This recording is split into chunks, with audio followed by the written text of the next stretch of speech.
आज हम लोग प्रमेय संख्या अध्याय 1 गणित का अध्याय 1 शुरू करेंगे। तो अध्याय प्रमेय संख्या शुरू करने से पहले हम लोग संख्या के बारे में जानकारी लेंगे। इस तरह संख्या कई प्रकार के है। पहला संख्या है, हम संख्या स्टार्ट होता है पूर्ण संख्या। तो प्रत्येक संख्या का हम लोग विवरण भी पढ़ेंगे, यानी उसको परिभाषित करेंगे। पूर्ण संख्या वह संख्या जो शून्य से शुरू हो, जिसको हम लोग कहते हैं पूर्ण संख्या।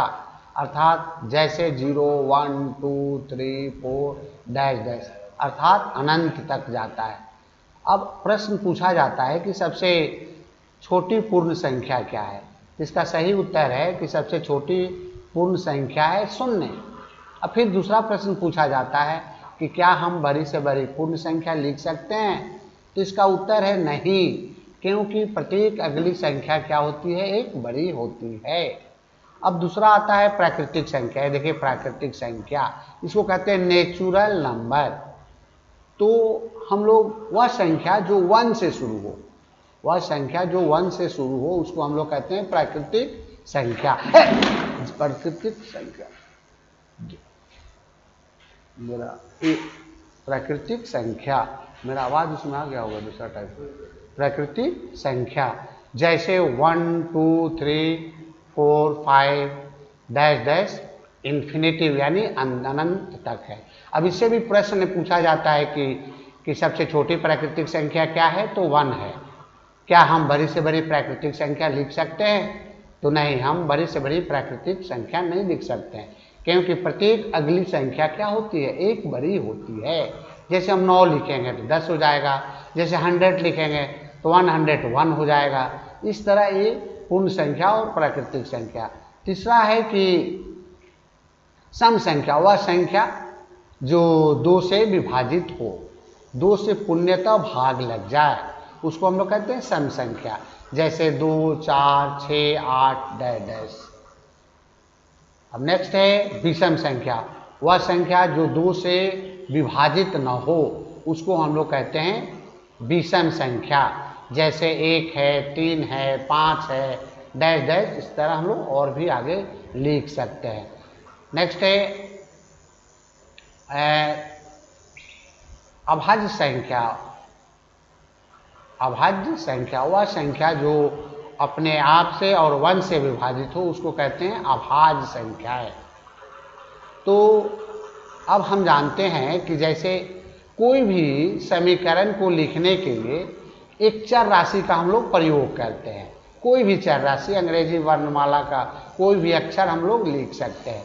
जैसे x + 8, ये देखिए x + 8 इक्वल टू क्या है, 5 है। ये तो हम इसको अगर हम हल करते हैं तो ये +18 है। इसको बराबर के अगर इधर लाते हैं तो ये चिन्ह बदल जाता है, यानी x = 5 - 18। 5 माइनस क्या होता है, 18 होता है। इस तरह x बराबर माइनस का मान ज़्यादा है तो माइनस करेंगे तो x = क्या होगा, -13 होगा। अब ये प्रश्न पूछा है -13 क्या पूर्ण संख्या है, तो नहीं, पूर्ण संख्या यह नहीं है। धनात्मक संख्याएं ही पूर्ण संख्या होती है। इस तरह हम लोग परमेय संख्या, तो परमेय संख्या जो होता है p/q के रूप में होता है, यानी अंश और हर के रूप में होता है। प्रत्येक संख्याएं क्या होती है, परमेय संख्याएं होती है, जो p/q के रूप में होती है। जहाँ q0 = क्या होता है, 0 होता है। जो q0 = क्या होता है, 0 होता है। q का मान 0 नहीं होना चाहिए। प्रत्येक संख्या अर्थात p/q के रूप में होती है। जैसे 3 है तो 3 किसी भी अंक के नीचे क्या छिपे रहता है, 1 छिपे रहता है, 1 छिपे रहता है। तो 3/1 देखिए भी p/q के रूप में है। तो इस तरफ देखिए q0 = क्या है, 0 है। तो ये सब क्या है, परमेय संख्याएं हैं। अब इस तरह परमेय संख्याओं का हम लोग योग ज्ञात करते हैं। योग जिसको हम लोग भिन्न का जोड़ कहते हैं, माइनस ज्ञात करते हैं, यानी भिन्न का घटाव करते हैं। फिर हम लोग गुणनफल ज्ञात करते हैं, फिर हम लोग उसका भाग ज्ञात करते हैं। तो भाग ज्ञात करते हैं। इस तरह हम लोग प्रत्येक परमेय संख्या को योग के रूप में ज्ञात कर सकते हैं। फिर घटाव के रूप में ज्ञात कर सकते हैं, गुणन के रूप में ज्ञात कर सकते हैं और भाग के रूप में ज्ञात कर सकते हैं। वैकलन यानी योग, ये देखिए योग माने जोड़, वैकलन यानी घटाव, गुणन मतलब गुणा और भाग के रूप में नहीं। अब क्रय भिन्नता का नियम क्या है?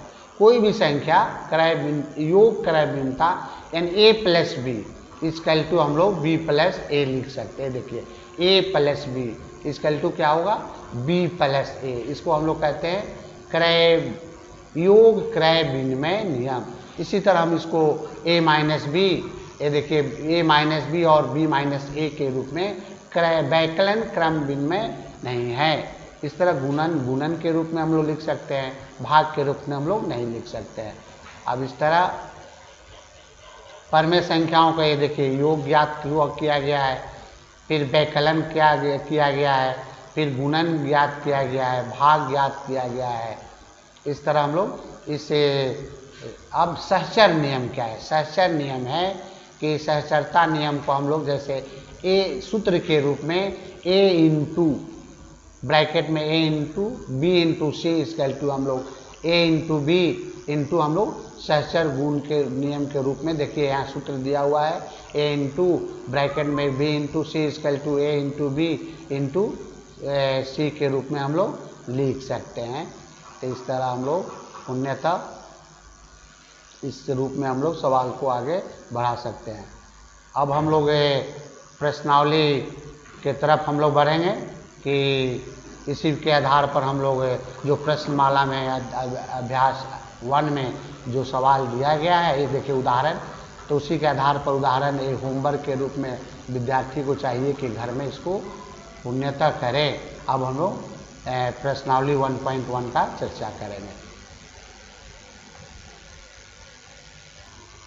जैसे हम लोग प्रश्नावली 1.1 है, ये देखिए 1.1 उचित गुण धर्मों के उपयोग से निम्नलिखित का मान ज्ञात करना है। ये देखिए सब परमेय संख्या दिया हुआ है, कोई गुणन के रूप में है, कोई योग के रूप में है, फिर कोई माइनस के रूप में और गुणन। तो आप लोग पढ़े होंगे, एक बोर्ड मास पढ़े होंगे। बोर्ड मास मतलब बी मैंने ब्रैकेट, ब्रैकेट का पहले काम किया जाता है, ठीक है, बोर्ड मास। फिर इसके बाद ऑफ का काम किया जाता है, इसके बाद फिर डिवाइड का काम किया जाता है, इसके बाद मल्टीप्लाई का काम किया जाता है बोर्ड में, इसके बाद एडिशन का काम किया जाता है, इसके बाद लास्ट में हम लोग सब्सट्रैक्शन का काम करते हैं। उसी नियम पर आधारित करके हम लोग इस सवाल को सोल्व करेंगे। इसमें देखिए गुणा है, घटाव है और योग है, तो हम पहले गुणा का काम करते हैं। तो देखिए इसमें 2 सवाल दिया हुआ है, क्वेश्चन नंबर 1 और 2। तो हम लोग क्वेश्चन नंबर 2 क्या करेंगे, इसको हम लोग सोल्व करेंगे। क्वेश्चन नंबर 2, तो 2 देखिए क्वेश्चन नंबर 2 है, ये देखिए 1 का 2/5 इंटू -3/7, फिर है -1/6 इंटू 3/2 प्लस 1/14 इंटू 2/5। अब इसमें हम लोग पहले गुणा का काम करेंगे। गुणा में हमको यही ध्यान देना है कि क्या कोई भी अंक, एक देखिए तिर्यक कट या रहा कि नहीं, या ऊपर नीचे कट रहा है कि नहीं, उस पर हम लोग ध्यान देंगे। तो देखिए इस पद में तो कोई नहीं कट रहा है, यहाँ देखिए कट रहा है, 3 एक बार में कटेगा और 3 दूना 6 माने 3 2 6। अब देखेंगे ये पद नहीं कट रहा है, फिर आगे बढ़ेंगे, यहाँ देखिए गुणा है, तो 2 1 जा 2 और 2 7 जा 14। इस तरह हम लोग कोई भी गुणन पद को हम लोग न्यूनतम पद में व्यक्त करना चाहिए। अब यहाँ पद तो नहीं कटा, तो हम ऊपर वाले को ऊपर में मल्टीप्लाई यानी गुणा कर देते हैं। तो -3 को 2 से गुणा किए -6 और 7 को 5 से 35 माइनस। अब हम इस पद में आगे बढ़ेंगे, तो 1 को 1 से मल्टीप्लाई किए तो 1 हो गया और 2 को 2 से गुणा किए तो 4 हो गया। अब यहाँ चिन्ह जो रहेगा, चिन्ह देते जाना है, देखिए प्लस दे दिए, यहाँ हम लोग गुणा करेंगे, यहाँ गुणा करेंगे तो ये देखिए 1 को 1 से गुणा किए तो 1 हो गया और 7 बचे 35। अब देखिए इस प्रत्येक जो है परमेय संख्या जो है, ये देखिए अंश और हर के रूप में, तो हम क्या करते हैं, हर वाले का एलसीएम यानी लघुत्तम निकालते हैं। 35 4 और 35 का ये देखिए एलसीएम हम निकाले हैं, तो 140 140 आएगा। तो इस रूप में इसको यहाँ व्यक्त कर दिया जाता है। अब यहीं बच्चे लोग गलती करते हैं, इस चीज़ पर ध्यान देना है। ये देखिए 35 से इस लघुत्तम में हम लोग डिवाइड करेंगे यानी भाग देंगे, तो 35 का अगर पारा हम लोग 4 बार करेंगे 140 से 0 तक कट जाएगा। अब उस 4 को हम क्या करते हैं, अंश में देखिए -6 है, उससे हम लोग गुणा करते हैं, तो 6 को 4 से गुणा करेंगे, यहाँ माइनस है तो -24। अब यहाँ सवाल में माइनस चिन्ह है तो माइनस चिन्ह दे देते हैं। अब 4 को हम लोग देखिए 140 में क्या करेंगे, डिवाइड करेंगे, भाग करेंगे, तो ये 35 बार में कट जाएगा। अब 35 को 1 से मल्टीप्लाई यानी गुणा करेंगे तो 35 आ गया, फिर चिन्ह यहाँ प्लस है तो प्लस दे दिए, फिर 35 को 140 में भाग करेंगे तो 4 होगा, फिर 4 को 1 से मल्टीप्लाई करेंगे तो 4 हो गया। इस तरह हम इस स्टेप को हम लोग पूरा कर लिए। अब देखिए यहाँ माइनस है और यहाँ प्लस है, तो यहाँ 2 पद मेरा माइनस के रूप में है, तो माइनस माइनस क्या होता है, प्लस होता है। ये दोनों पद को हम क्या करेंगे, प्लस कर देंगे। देखिए प्लस कर दिए, लेकिन हम माइनस पद जोड़ रहे हैं इसलिए हम माइनस चिन्ह यहाँ दे देते हैं। अब यहाँ देखिए +4 कर दिए। अब बाई हम लिखते जाएंगे, बाई क्या है 1/14 है। अब देखिए एक पद माइनस है और एक पद प्लस है, तो प्लस माइनस क्या होता है, माइनस होता है, तो तुरंत ऊपर वाले पद को हम लोग माइनस करके लिख देंगे। लेकिन यहाँ चिन्ह पर ध्यान देना है, बच्चे यही गलती करते हैं, इस चिन्ह पर ध्यान देना है। माइनस पद क्या है, बड़ा है, जो पद का चिन्ह बड़ा होता है उसी को हम लोग सूचित करते हैं। तो देखिए माइनस पद का बड़ा है तो माइनस पद दिए, और बाई क्या लिखे 1/40। अब इसको अगर ये पद अगर कट रहा है तो इसको हम लोग न्यूनतम पद में क्या करते हैं, व्यक्त करते हैं। तो देखिए 5 से कटेगा, 5 से हम 55 को 11 बार में काटे और 140 को 28 बार में, यानी उत्तर जो है न्यूनतम पद में लाना चाहिए। Equal to -11/28।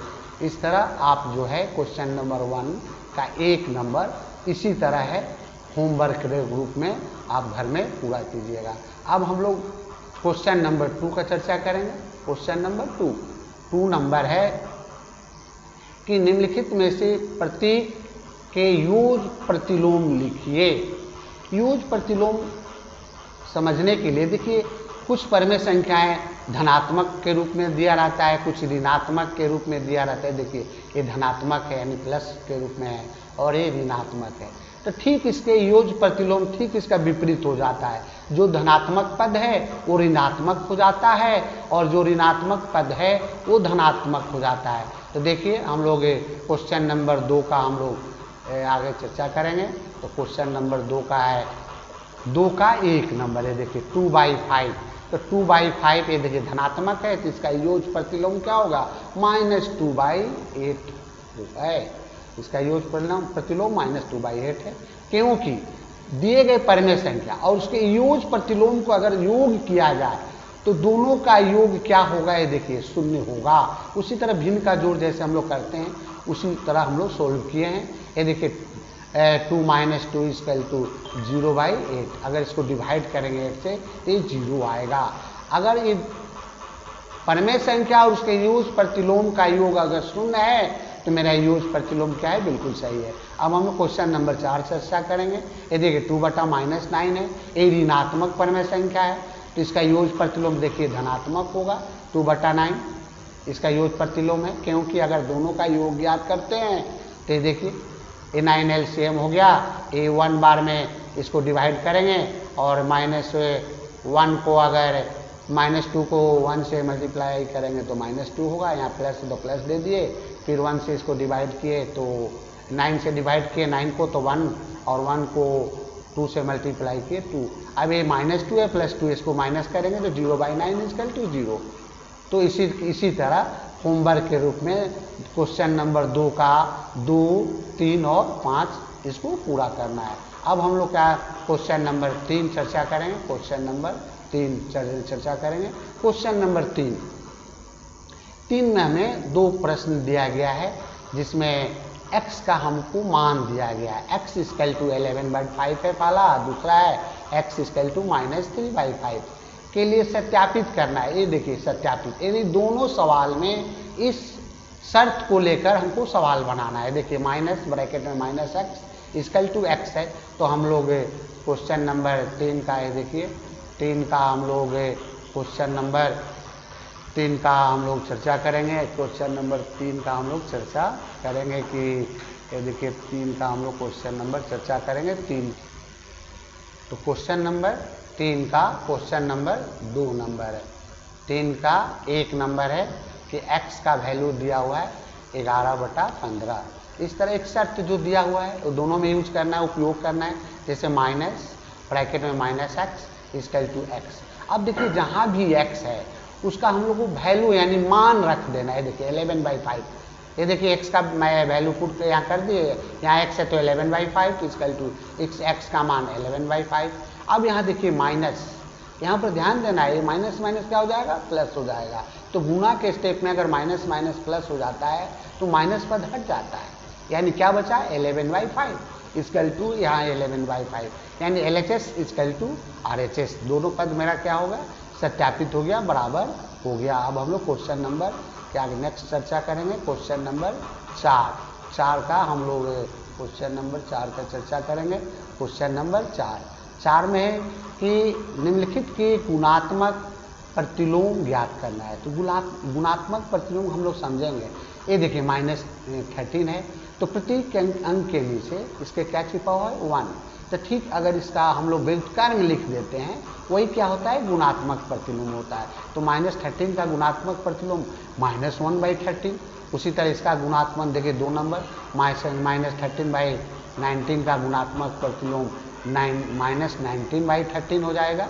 इस तरह हम लोग चर्चा करेंगे। तो हम लोग 4 का क्वेश्चन नंबर हम लोग चर्चा करेंगे। 4 का है, ये देखिए 4 का 1 नंबर -13 का गुणात्मक प्रतिलोम -1/3। अब 4 का 4 नंबर है -5/8 इंटू -3/7 का गुणात्मक प्रतिलोम। दोनों अंकों का हम ये देखिए व्युत्क्रम हम लिख दिए -8/5 into -7/3 equal to minus minus क्या होगा, प्लस होगा। और जो कटेगा नहीं पर मल्टीप्लाई गुना करेंगे तो 8 को 7 से गुना करेंगे 56 और 5 को 3 से गुना करेंगे 15। इस तरह होमवर्क के रूप में 4 का क्वेश्चन नंबर 2, 3, 5 और 6 नंबर। अब हम लोग क्वेश्चन नंबर 5 हम लोग चर्चा करेंगे। क्वेश्चन नंबर 5 नंबर है कि निम्नलिखित प्रत्येक में गुणन के अंतर्गत प्रयोग किए गए गुणधर्मों का नाम बताना है। गुणधर्म का नाम बताना है। ये देखिए 5 में क्वेश्चन नंबर 1, 2 और 3 तो इसका गुणधर्म का हम लोग नाम बताएंगे। गुणधर्म का नाम बताएंगे। देखिए पहला में क्या है, सहचरता गुणधर्म हम लोग यूज करते हैं। दूसरा में क्रय भिन्नता गुणधर्म है और 3 नंबर में है गुणात्मक प्रतिलोम है। अब नेक्स्ट क्वेश्चन नंबर हम लोग 6 नंबर हम लोग चर्चा करेंगे कि 6/13 को -7/16 यानी -7/16 के व्युत्क्रम से गुना करना है। तो मेरा पहला उद्देश्य होगा कि -7/16 का क्या करें, हम लोग व्युत्क्रम लिखें। तो देखिए इसको कैसे बनाएंगे। तो क्वेश्चन नंबर 6 है तो पहले मेरा उद्देश्य है -7/16 का व्युत्क्रम यानी उसको उल्टा लिखेंगे। 16 ऊपर जाएगा 7 नीचे, इसका व्युत्क्रम हो गया -16/7। अब दिए गए देखिए 6/13 को हम लोग -16/7 से क्या करेंगे, गुना करेंगे।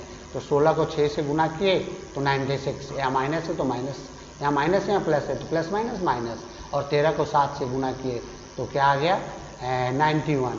इस तरह इसका हम लोग 6/13 को और -7/16 के व्युत्क्रम को गुना करेंगे तो आएगा -6/91। अब नेक्स्ट हम लोग आगे क्वेश्चन नंबर 7 हम लोग चर्चा करेंगे। 7 नंबर अब देखिए इसमें का गुण धर्म हमको लिखना है। बताइए कौन से गुण धर्म, गुण की सहायता से आप ये देखिए 1/3 × 6 × 4/3 को 1/3 × 6 × 4/3 के रूप में अभिकलन हम लोग कर सकते हैं। तो इसमें देखिए 7 का क्रय भिन्नता गुणधर्म का हम लोग उपयोग कर सकते हैं। नेक्स्ट क्वेश्चन नंबर है 8 नंबर है। क्वेश्चन नंबर 8 कि क्वेश्चन नंबर 8 है ये देखिए 8 क्या -1/8 का गुणात्मक प्रतिलोम 8/9 है, क्यों अथवा क्यों नहीं। तो इसको हम लोग सोल्व करेंगे। देखिए सोल्व करेंगे कि तो क्वेश्चन नंबर 8 पूर्णांक के रूप में -1 पूर्णांक 1/8 इसका पहले पूर्णांक तोड़ते हैं। तो पूर्णांक कैसे तोड़ते हैं, ये देखिए 8 को 1 से मल्टीप्लाई यानी गुणा करते हैं। तो 8 को 1 से गुणा करेंगे 8 और जो ऊपर रहता है उसको जोड़ देते हैं। तो हो गया माइनस है तो माइनस चिन्ह देते हैं -8/9। अब इसका गुणात्मक प्रतिलोम लिखेंगे। ये देखिए -1 का गुणात्मक प्रतिलोम क्या हो जाएगा, ये देखिए 8 -8/9 है, ये देखिए -8/9 है।